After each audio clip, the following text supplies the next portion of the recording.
Reinvention isn't a glow up, it's a reckoning. And the personal librarian tells the truth about what it really means to start over. Hey, I'm Tieska, and on this channel, I talk about books that meet you where you are, especially as life is shifting under your feet. Today, we're talking about The Personal Librarian and the Cost of Reinvention. It's not a pretty version, it's the real one, the kind that talks about what you have to leave behind, the boundaries that you have to set, and the hard decisions that you can't undo. But before we get into it, if you want a place where you can talk about books like this with other women who are in the middle of figuring things out, I host a small community called the Reading Lounge.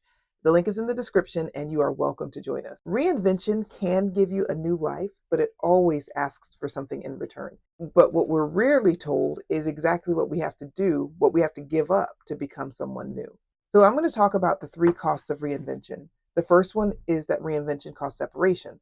The second is that reinvention costs boundaries. And the fourth one is that reinvention costs hard decisions. So I'm going to start with separation. Belle is a Black woman who passes for white in the late 1800s and early 1900s. She eventually becomes J.P. Morgan's personal librarian, and she's able to make this great life for herself. She becomes a well-known name and face in the collector world, in the art world, and she is able to provide for her family. She has a mother and a few siblings, and she's able to provide for them based on this career that she sets for herself. She becomes a well-known woman in society, and she is revered by women all around because of how she's able to navigate this really hard life, or navigate this period of life where it's hard for a woman to make a name for herself. And so she is really respected in several different communities. But obviously, to be passing in this time was a really, really difficult thing to do, and it required a lot of sacrifice.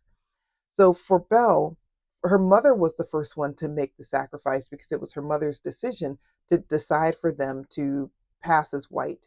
So I'm going to share a little bit about Belle's reflection on that moment. This is from the beginning of the book. Her parents had been having an argument, and this is what happened afterwards. With that act, the deed was done.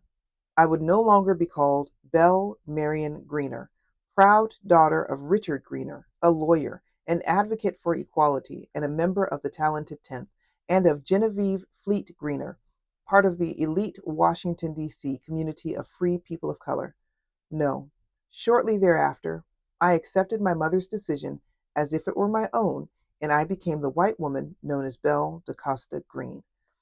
So early in her life, that decision was made for her, and it was placed upon her. And as the eldest sibling, she became the breadwinner of the family. So she really had to sacrifice that identity. Her mother's decision caused the rift between her and her husband. So the father left the home. So there was that separation that Belle experienced from her father. And her father was the one that passed her that love of art history and of languages and books and being in libraries and being in museums. He helped her to build that love. That was something that they shared together. And so as she has taken on this role in this world of museums and antiquities and art, she would love to be able to share that with her father, but she can't because they're estranged because of this decision to live as white. He could not live as white and live with himself in his quest for racial justice and equity. So he remained separate. Belle and her mother and her siblings were separated from her mother's family as well.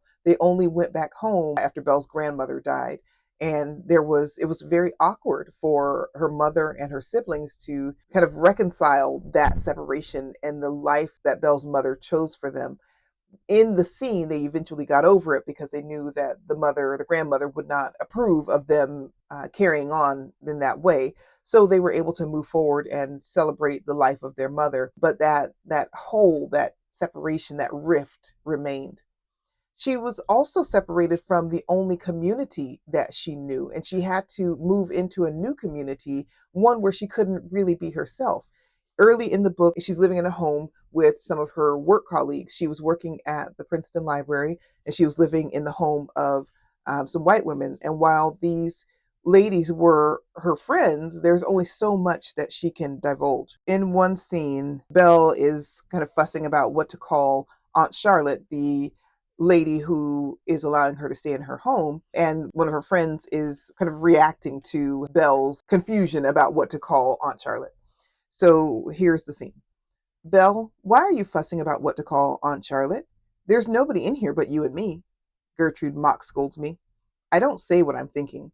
That Gertrude doesn't need to assess every single moment of every single day against societal standards to ensure her behavior passes muster.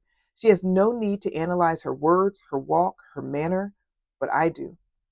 Even with Gertrude, I must act with care, particularly given the heightened scrutiny in this university town, which operates as if it lies in the segregated South rather than in the supposedly more progressive North. Even though she's in this community, she has friends, she's not the same. As she said, she has to constantly assess her words. She's not free.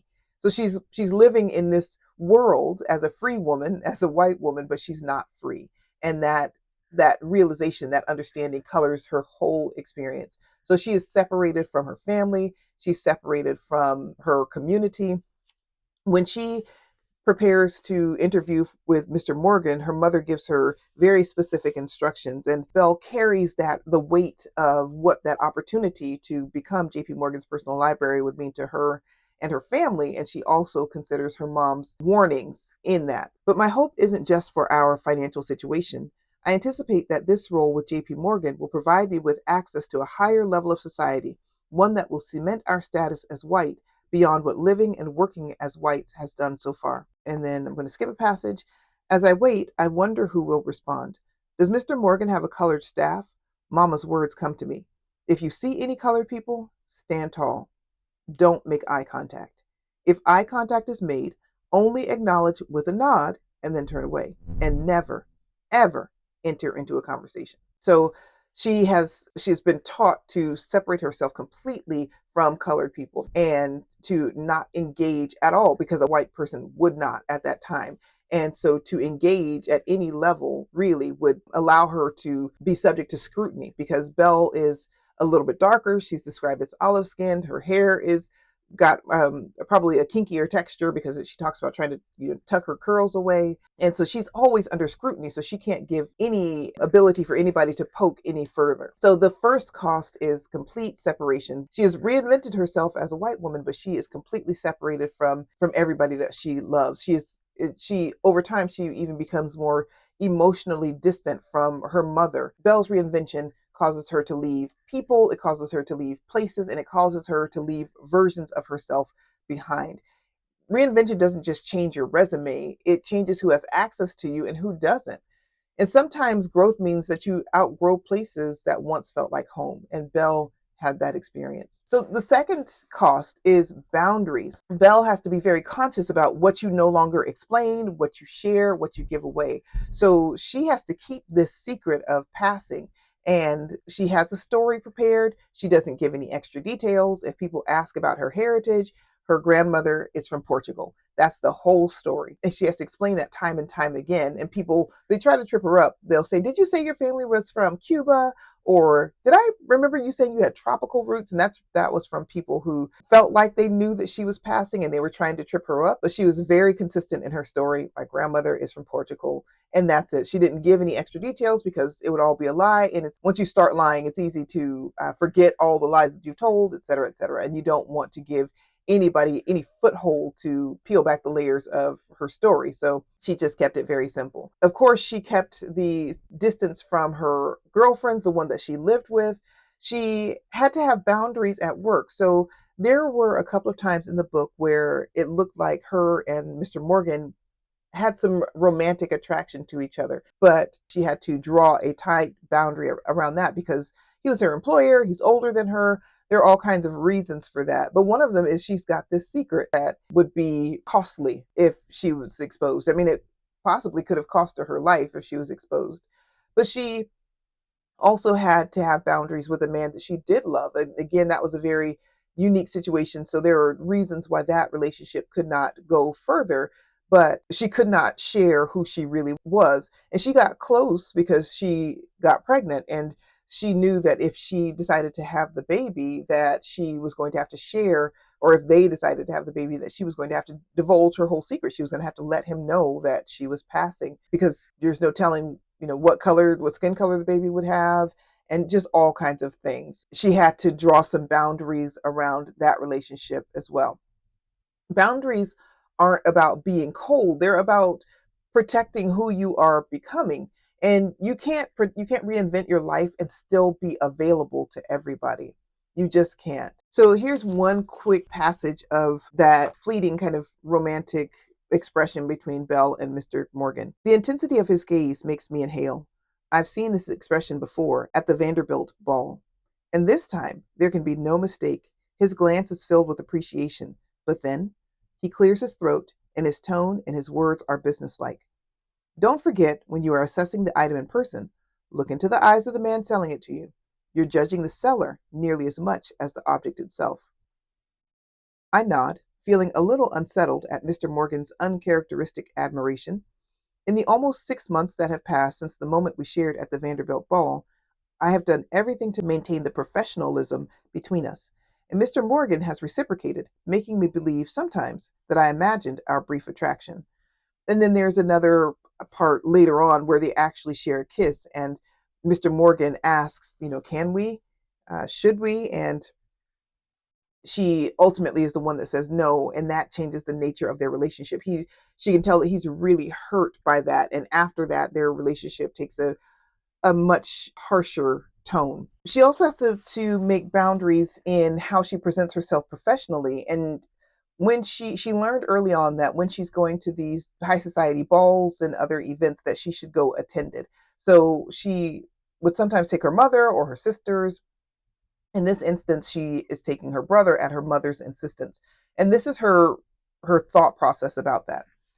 What Mama does not understand, and what she does not want to hear, is that the opera box attendees operate at a level so much higher than the ones to which Russell aspires that a chance encounter would have little effect on his prospects. But that is not the only reason why I prefer to attend these events with my sisters. Standing next to the fairer Louise and Ethel never brings forth questions of my ancestry. It is always different when I'm with my darker skinned brother, yet, as I often do, I gave in to Mama. So her brother has darker, fair skin like she does, and it creates more desire for people to inquire about their ancestry, which happens at this ball. And her brother doesn't quite see what's happening before he kind of gets them into a situation where Belle has to use her quick-wittedness to get them out of. Belle has to think like that. She has to think, well, I don't really want my brother to come because he looks like I do, or maybe even a little bit darker than I do, which is a problem. I prefer my sisters because they're fairer skinned. Their hair is a different texture, and it makes things much easier for me, and I don't have to explain as much. So Belle is thinking not only about keeping her secret for herself and for her family, but she thinks about how keeping that secret impacts her work, or how she has to move and navigate in the society with her work, and has to think, really rigidly in order to ensure that she's able to sustain this character. And sometimes it gets difficult. She spends so much time with Mr. Morgan. She had a slip up one time that was, really close, and I'm going to share that and her immediate thought process. Mr. Morgan's eyes are filled with curiosity when he says, "Your grandmother? The one from Portugal?" Did I actually just mention Grandma Fleet? My heart pounds, and I can't believe my mistake. I can only explain the slip by a combination of surprise at the cards and being far too comfortable with my employer. Before I can respond, he continues, "For some reason, I thought your grandmother lived in Portugal. I didn't realize she was here. No, yes, she lives in Portugal. You are correct. It was just one time when I was younger and she visited." I stutter my way through an explanation. Throughout my tenure with Mr. Morgan, I've been confident and steady handed, but the way he looks at me now tells me that I appear shaken. She came really close to exposing herself, but she was able to get herself together in the nick of time, and Mr. Morgan just moved on with the conversation, fortunately. But again, keeping that boundary becomes really difficult when you have people close, and that's why you can't have too many people close to you. So Belle lived a pretty, kind of lonely life because she had a secret. Have you had to reinvent yourself, and have you experienced this kind of tension that Belle is constantly experiencing? I have reinvented myself a couple of different times. One of the biggest times I reinvented myself was when I moved to London in my late 20s. And I moved there without really knowing anybody, and I didn't have any established anything really. I moved to pursue a master's degree. And after the first few months of kind of just staying around the house or staying away around school and not really talking to anybody, I told myself, if you don't go out and become more outgoing and get rid of this introverted tendency and have more extroverted tendencies, then you really will be alone, thousands of miles away from anybody who knows you or loves you or cares about you. You have to get out of this shell. And so after having that realization, I began to open up and I met people everywhere I went. I just put myself out there and I ended up making a new life for myself and making friends that are like, I have lifelong friends there that are like family. And I met my husband there and got married there. So that was a reinvention that caused me to have to make some decisions about how I moved through life and how I navigated. And it also cost me to have to make some hard decisions. I lived away from my family. I left the career that I had in the United States, and I took a sabbatical. And it reinvention, to have a new life, it can be exciting. It can be a glow up. I know I started out saying that it's not a glow up, because sometimes it's not. Sometimes reinvention is forced on you. Like if you were one of the 300,000 Black women that were laid off earlier this year, that reinvention is forced on you. Or if you are in a work situation where it's just becomes untenable, because you're scrutinized, maybe your tone is constantly being policed, or you know that you're being undermined, your work is being stolen, people are taking credit for the things that you do, that forces a reinvention. Or sometimes you just have to respond to the situation, and that is when reinvention becomes more costly or becomes more difficult. So I would love to hear your experience with reinvention. The third cost of reinvention is it causes you to make really hard decisions. So Belle did not pursue true love. She maybe would have pursued Mr. Morgan if the circumstances were different. Bernard, she wanted to pursue Bernard. He put a stop to that with the decision that he kind of coerced her into making. Well, he didn't coerce her, but the decision that he told her that she had to make because he wasn't going to support her was a really, really difficult decision. I mean, it's a life changing decision. It's a personality changing decision that she made. And it sent her on a tailspin. And her mother noticed, hey, you are out here in these streets, you know, acting crazy. You are being reckless. You are behaving in a way that is very dangerous, not just for you, but for all of us. And it was because she was really hurt. She had her heart broken and she couldn't tell anybody about it. She couldn't tell her mom. She didn't have close enough friends. So she lived a very lonely life. And sometimes reinvention requires that hard decisions that only you can make. And she decided to keep silent about who she is. She decided to choose ambition over being safe. Towards the end of the book, she has one more meeting with her father. She has this meeting after with her father after Mr. Morgan has died, after she's experienced that heartbreak with Bernard, and she's looking at perhaps maybe she can be somebody else. Once Mr. Morgan died, she really kind of went down on a little spiral because so much of who she was became wrapped around being Mr. Morgan's personal librarian that she didn't quite know who she was or where she should go from there. And she was hoping that she could get some answers from her father. Before she meets with her father, she tries to read books that he would have read, and she tries to get some answers about what he probably would have thought. So here is a reflection. I miss Mr. Morgan, and his death opens up the door to other grief in my heart that I've never let myself fully acknowledge before. Behind that door, I see Bernard and my baby alongside my father. In the space that the work reprieve grants me, I find myself longing for all of them: Mr. Morgan, Bernard, motherhood, my father, knowing that reunion can never be. I try to assuage that longing with words. I read through Mr. Morgan's treasured Gutenberg's, looking for him in the glorious script, the vivid illustrations and decorations along the paper's edges, as well as the language of the Bible itself. I write to Bernard, trying to understand the soul of this man with whom I connected like no other, and the heartbreaking decision to not have our child, while staying distant from him to protect myself. I seek ways to connect with my father through his writing. I analyze his essay, The White Problem, with challenges and which challenges and confuses me. Then I turn to writing I think would please him. Harriet, The Moses of Her People by Sarah Hopkins Bradford, the autobiography narrative of the life of Frederick Douglass, Up from Slavery by Booker T. Washington, and from the Pierpont Morgan Library's own collection, an early edition of poems of Phillis Wheatley, an 18th century former slave who wrote beautiful but conflicted poetry about slavery. When this isn't enough, I seek more reading to help me understand my father, his decision, and its impact on me. Nothing was more important to him than what was happening in our own country, events that I've sometimes ignored as I pursued my own individual success. I study a broad swath of the newspapers, imagining Papa's fury at President Wilson's decision to take a hammer to racial equality and authorize segregation within the federal government. I envision a smile on his face when he learned about the work of colored women like Ida B. Wells, Mary Church Terrell, and the 22 young women from Howard University, members of a colored sorority, Delta Sigma Theta, who joined thousands of others in the women's suffrage parade in Washington, D.C., despite the fact that they weren't wanted. While I am impressed with the work that's being done, particularly by the colored fraternities and sororities, and feel pulled to the cause, I wonder how I can help. Living as a white woman, could I ever participate in this important work for colored people? Or should I abandon my false identity and launch into the fight for equality? I feel like there's no real place for me inside my father's world or in the white one, and I am adrift.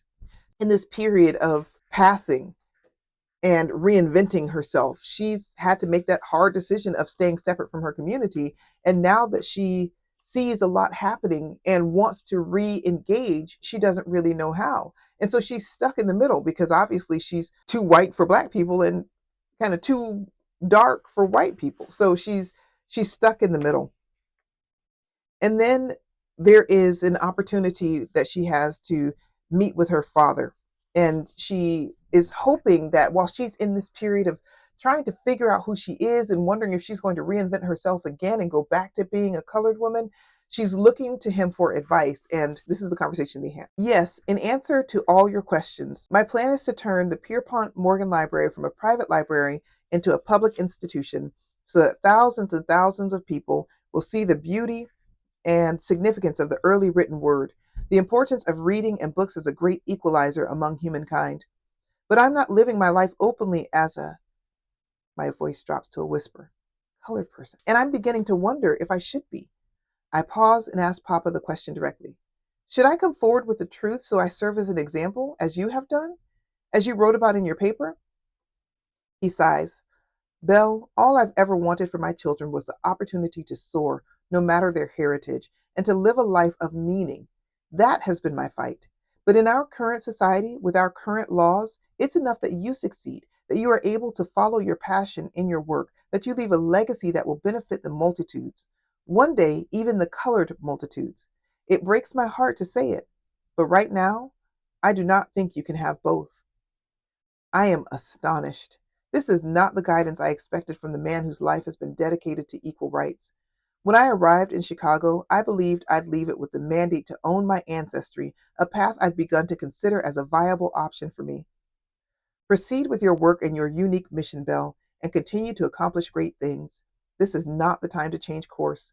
You are one of the most important librarians and art historians, and one of the most successful self made women in this country. And what's most important now is that you leave your own legacy, the one you described to me. There are confused tears in my eyes, tears of relief and astonishment, and a modicum of disappointment. I'd expected that Papa would help me open a new door. I'd imagined that with his counsel, I would reinvent myself, but he has closed this door instead.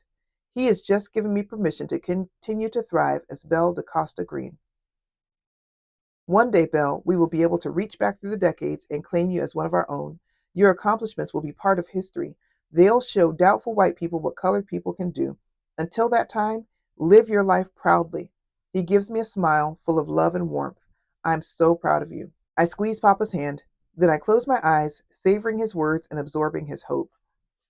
So Belle had to make the difficult decision. Reinvention costs hard decisions, and that hard decision was to remain a white woman.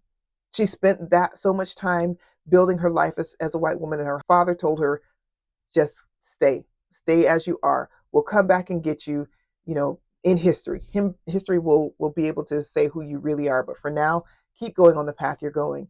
And so choosing one life always means letting another one go. I think that was probably the last time that she spoke with her father.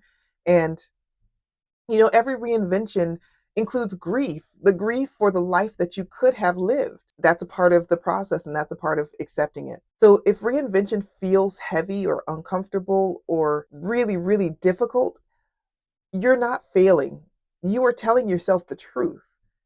Belle didn't reinvent casually. She reinvented deliberately. She was very intentional. And if you're in this space, maybe after a layoff or after burnout or after realizing that the old way never fits you, you're not late.